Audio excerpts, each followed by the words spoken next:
ഒരു ചെറിയൊരു ക്യാൻവാസാണ് കേരളം. ഇതിനകത്ത് അങ്ങ് പടം വരയ്ക്കുകയാണ് ആൾക്കാർ. ക്യാൻവാസ് കുത്തിക്കുറിച്ച് രാഷ്ട്രീയത്തിലായാലും കലയിലായാലും സമസ്തമയിലും വെറുതെ കോറിയിടുകയാണ്. പക്ഷേ ഈ വരയ്ക്കുന്ന ഒരു വര പോലും ഇത് വിട്ടുപോകുന്നില്ല. അത് വളരെ അപൂർവമാണ്. നമ്മുടെ സിനിമകൾ ഈ പറയുന്നുണ്ടെങ്കിൽ മമ്മൂട്ടി സാറിനെയും മോഹൻലാൽ സാറിനെയും ഒക്കെ മാത്രമേ അറിയൂ.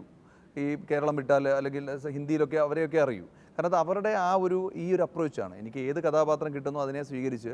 ഇപ്പം പരദേശി എന്നൊരു സിനിമയിൽ ലാൽ സാറ് മുടിയില്ലാതെ അഭിനയിച്ചു. പലരും അത് ചെയ്യാൻ തയ്യാറല്ല. മമ്മൂട്ടി സാറ് മൃഗയാലൊക്കെ എന്ത് കോമാളിയായിട്ട് അഭിനയിച്ചു. കാരണം അത് അവരെ അവരെ സ്വീകരിക്കുന്നതാണ്. ശരിക്കും പറയാനുള്ള അധികാരമില്ലെങ്കിലും ഞാൻ എപ്പോഴും ഇവരെ ആരാധിക്കുന്ന ആളാണ് ഞാൻ. എനിക്ക് മമ്മൂട്ടി സാർ ലാൽ സാർ എന്നൊക്കെ പറയുമ്പോൾ ദിലീപേട്ടനെയൊക്കെ ഭയങ്കര ആരാധനയാണ്.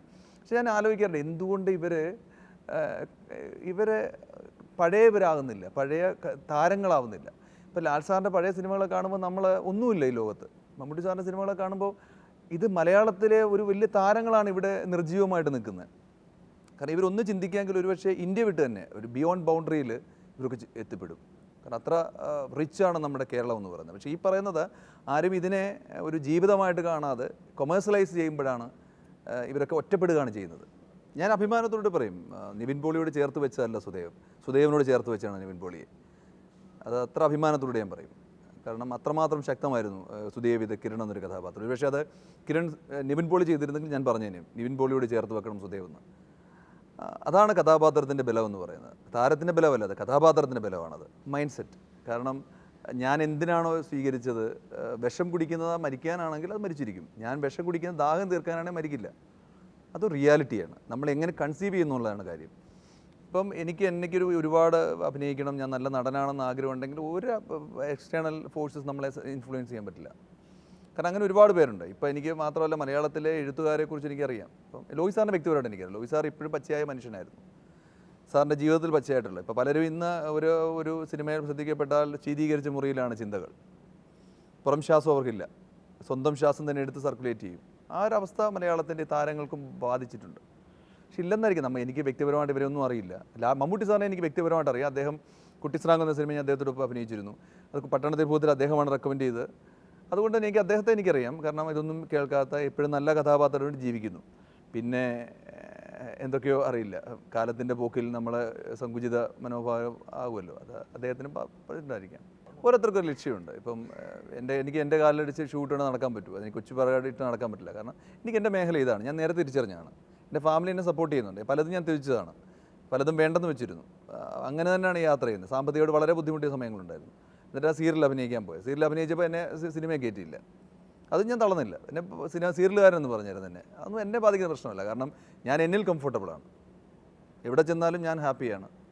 ആരും എന്നെ ഒരു ഫോഴ്സ് എൻ്റെ മനസ്സിനെ തളർത്താൻ പറ്റാത്തതുകൊണ്ട് ഞാൻ എന്തിലും ചുരുണ്ടുകൂടി അവിടെ ഇരിക്കും. നമ്മുടെ മലയാള സിനിമ ഒരുപക്ഷെ പണ്ട് ഉണ്ടാക്കിയെടുത്തിരുന്നു. ഒരു സിഗരറ്റ് വലിക്കണമെങ്കിൽ എനിക്ക് ഒരു സ്ലോ മോഷനിലേ വലിക്കാൻ പാടുള്ളൂ, നടക്കാൻ പാടുള്ളൂ എന്ന് ഉണ്ടാക്കിയെടുത്തിരിക്കും. അത് ആ ക്രിയേറ്ററുടെ ഒരു ഇതാണ്. പക്ഷെ എന്തായാലും എല്ലാം നാച്ചുറൽ ആയിട്ടിലേക്ക് തിരിച്ചു വരുമ്പോൾ ആ ഒരു ഡിസ്ക്രിമിനേഷൻ്റെ കാര്യമില്ല. ഞാൻ പറയുന്നത് എന്താണ് അത് എങ്ങനെയും പറയാൻ പറ്റും. അതുകൊണ്ട് അങ്ങനൊരു പക്ഷേ എന്താണ് കണ്ടൻറ്, എന്താണ്, അപ്പം എങ്ങനെ നമ്മൾ ട്രീറ്റ് ചെയ്യുന്നു, അതിഭാവുകത്വം ഇല്ലാതെ ജീവിതം. ഇപ്പോൾ അപ്പോത്തിക്കരിയെക്കുറിച്ച് എനിക്ക് ഇഷ്ടപ്പെട്ട പടമാണ്. ഇപ്പോൾ നമ്മളും പടം കണ്ടപ്പോൾ അവസാനം ജൂറി സംസാരിച്ച് ഇവിടെ വായിച്ചതാണ്. കാരണം പടം മനോഹരമായിട്ട് ചെയ്തതാണ്. ഇപ്പോൾ ജയസൂര്യയാലും മനോഹരമായിട്ട് ചെയ്തു വന്നിട്ട് അതിൻ്റെ ഒരു ക്ലൈമാക്സ് പോയിന്റിൽ അത് എന്തൊക്കെയോ പ്രശ്നങ്ങൾ ക്രിയേറ്റ് ചെയ്തെന്ന് പൊതുവേ ഒരു അഭിപ്രായം. കാരണം അവിടെ ഒരു പ്രശ്നം ഇതാണ് വന്നത്. അങ്ങനെ നമ്മൾ സംഭവിക്കും. നമ്മൾ ചെയ്യുമ്പോൾ ഈ പറഞ്ഞ പോലെ എങ്ങനെയാണ് അത് ഇന്ന സിനിമ കണ്ട് അതിനെ അനുകരിക്കാതെ, അനുകരണം ഒരു നല്ലതാണ്. പക്ഷേ അതുപോലെ ചെയ്യണമെന്ന് വയ്ക്കുക. നമ്മുടെ മനസ്സിൽ തോന്നുന്നത് എന്താണെന്ന് സത്യസന്ധമായിട്ട് ഏതാണ് അതിന് ചേരുന്നതെന്ന് വെച്ചാൽ അങ്ങനെ ചെയ്യുന്നതാണ് നല്ലത്. കാലോചിതമായ മാറ്റം ആവശ്യമാണ്. ഇപ്പം മാർക്കറ്റ് ചെയ്ത സിനിമകൾ തിയേറ്ററിൽ പരാജയപ്പെട്ട അവസ്ഥയാണ്.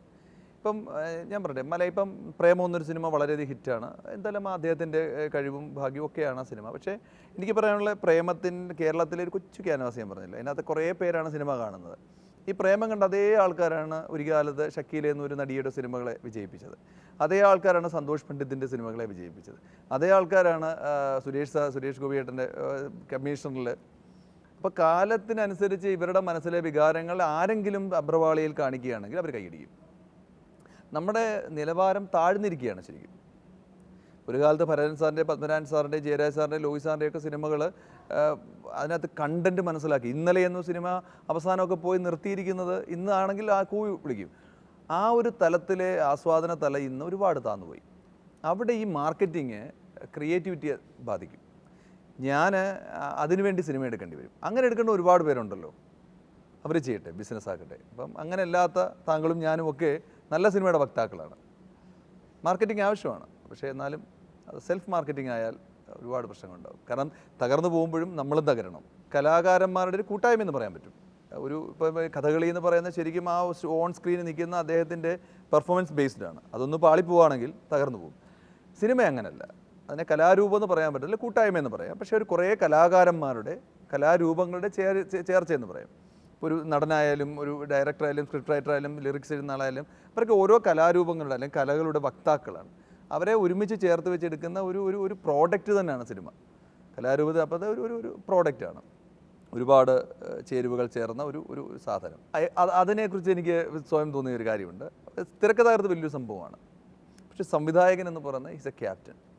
ഇപ്പം സുദേവിനെ സെലക്ട് ചെയ്യാൻ പറ്റിയ ഒരു സംവിധായകൻ്റെ മനസ്സ്, അനുശ്രീയെ സെലക്ട് ചെയ്യാൻ പറ്റിയ മനസ്സ്, അതുപോലെ തന്നെ ബിജിപാൽ തന്നെ മ്യൂസിക് ചെയ്യണമെന്ന് പറഞ്ഞത്, അങ്ങനെ ചേർത്ത് വെക്കുന്ന ഒരു ഒരു ഒരു കോർഡിനേറ്ററാണ് ഡയറക്ടർ. പല ടാലൻറ്റുകളെ എക്സ്ട്രാക്ട് ചെയ്യാൻ പറ്റുന്ന അവൻ്റെ മനസ്സിൻ്റെ ഒരു ഒരു അല്ല മീൻസ് എന്താ പറയുക, ഒരു എന്താ പറയുക, നമ്മൾ വിദൂരമായ ഒരു കാഴ്ച അല്ലെങ്കിൽ ഒരു ഒരു പ്രഡിക്ഷൻ, അതാണ് സംവിധായകൻ ക്യാപ്റ്റൻ തന്നെയാണ്.